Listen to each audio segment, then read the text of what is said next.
कवन गुण हो मैया गईलू लो भाई। निमिया के पेड़वा में कवन गुण हो मैया गईलू लो भाई। आम और महुआ माई के मनवे न भावे, आम और महुआ माई के मनवे न भावे। निमिया के गछिया में कवन गुण हो मैया गईलू लो भाई। निमिया के गछिया में कवन गुण हो मैया गईलू लो भाई। अड़उल के फुलवा में कौन गुण हो मैया गईलू लो भाई। अड़उल के फुलवा में कवन गुण हो मैया गईलू लो भाई। बेला चमेली माई के मनवे न भावे, बेला चमेली माई के मनवे न भावे। अड़उल के फुलवा में कवन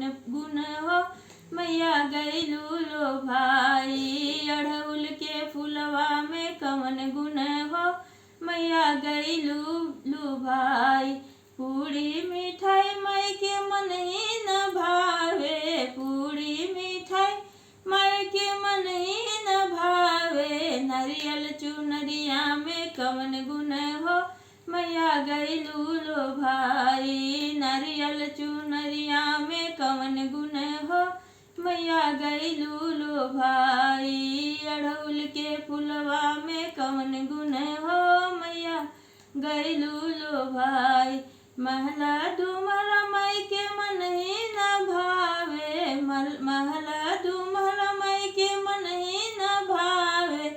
उचकी पहाड़िया में कवन गुण हो मैया गईलू लो भाई।